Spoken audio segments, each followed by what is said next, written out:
see. Though the old woman was unsmiling, Molly liked her. Her attention was absolute, and she'd given Molly several presents. Once a piece of hard candy, and another time, a stack of change of address cards. She nodded to me as I approached the grill and gestured to Molly to hand me my letter. Without interrupting her flow of conversation, Molly did. As soon as I really looked at the envelope, I knew it was about the divorce. There was something antiseptically formal about it, something which smacked of officialdom. I checked the return address quickly before I tucked the letter into my purse. Lloyd Fine and Eagleston. Yes, indeed. I was in no rush to open it. It couldn't be anything urgent, since our court date hadn't even been set yet. Molly and I talked with the postmistress for a while, and then set out on what was by now a routine series of adventures for the afternoon. I forgot all about the letter. We explored the playground on the town green and went to a grainy, light-struck version of Peter Pan, which Molly seemed to like but slept through half of. It wasn't until I reached into my purse to put my keys away at the Tip Top Cafe that I remembered the letter.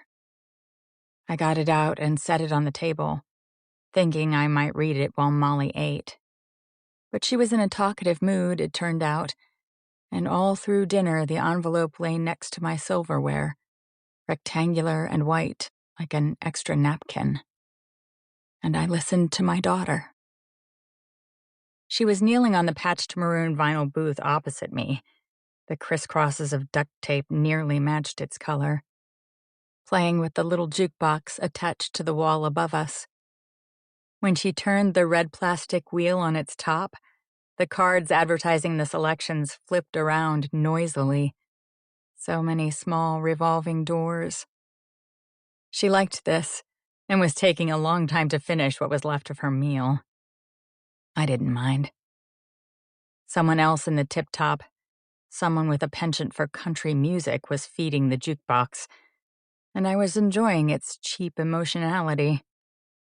It reminded me of the music I had listened to in my teens, full of the disasters of love and marriage, full of longing, of heartbreak and betrayal, accidental death. That's the way popular music had been in the late 50s, early 60s, before it got serious or political, or was allowed to be cynical about sex. And I had believed in that early, cheap music, knowing nothing else about life. I had expected that these would be the consequences of love. "What's this song?"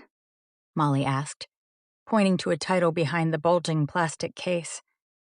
I leaned over and looked past her small finger. Her hands and breath smelled of the French fries she was eating. It's called In the Mood, I answered. "Why?" she asked. I noticed that when she removed her finger from the case, she left a tiny streak of grease. I wiped at it with my napkin. Because when someone wrote that song, he was in the mood to call it In the Mood. "Why?" she asked again. She moved back over to her plate and drank some milk. It left a mustache across her top lip. Napkin still in my hand, I resisted the temptation to dab at it, too. It would only offend her keen, recently developed sense of independence. I shrugged. Who can explain moods? "Who can?" she asked.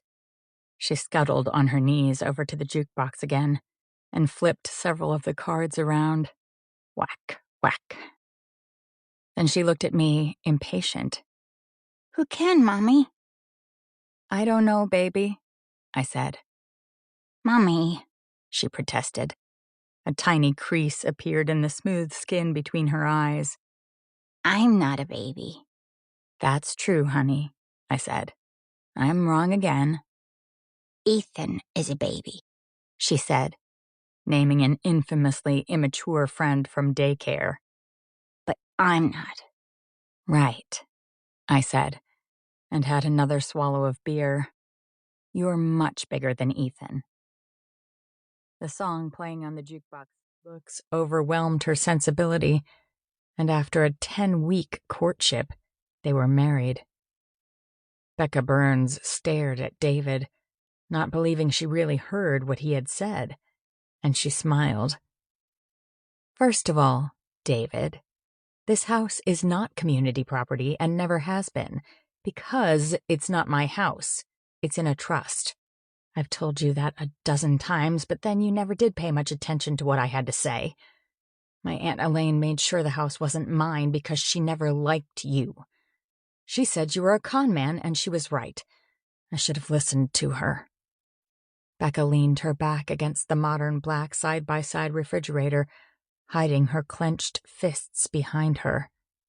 That's cruel, Becca, and I'll have my attorney check into that trust thing you said she did. See, I do listen to you.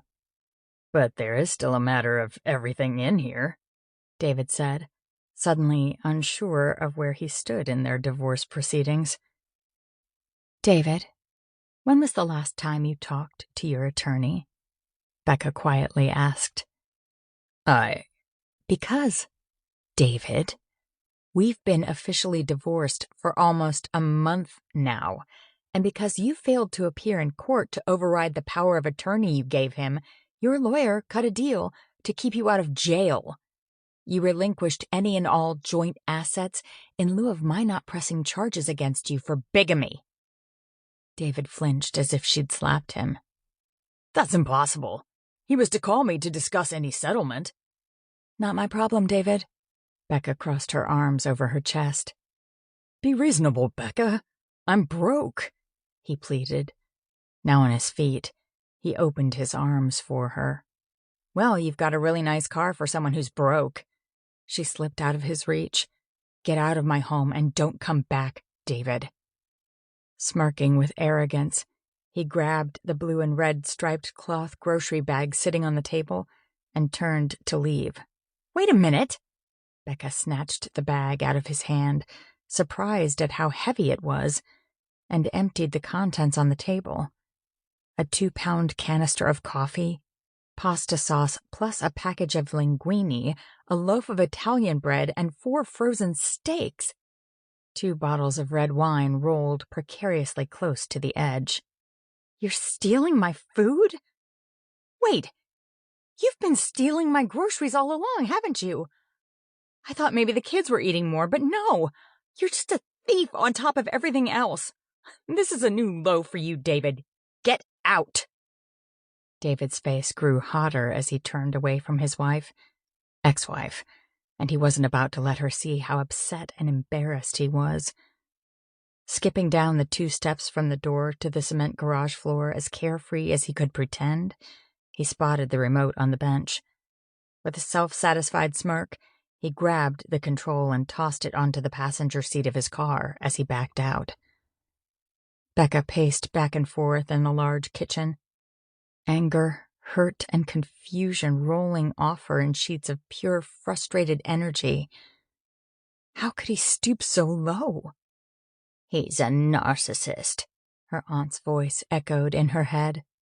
No one will ever come before his own selfish needs. Not you, not the children, no one. You know that. You've seen that time after time. The voice continued. But what do I do now? How do I get past all of this? Becca asked aloud, the hitch in her voice leaning toward a whimper. Aunt Elaine was silent. Rita Martin stepped away from the kitchen sink where she had been doing dishes. She had seen Becca come home from shopping and was going to stop over after she finished cleaning up the kitchen. That is, until she saw the other car parked in the garage. Becca's house was well hidden, except for the driveway that lined up perfectly with Rita's kitchen window. A few minutes later, she saw David leave, and he didn't look at all happy. Rita dried her hands, grabbed her smokes out of habit, and sure that Becca would need some company, went in search of her best friend. Things in the Burns home had been tumultuous for over a year, and Rita thought the divorce would end that. Apparently not. Not wanting to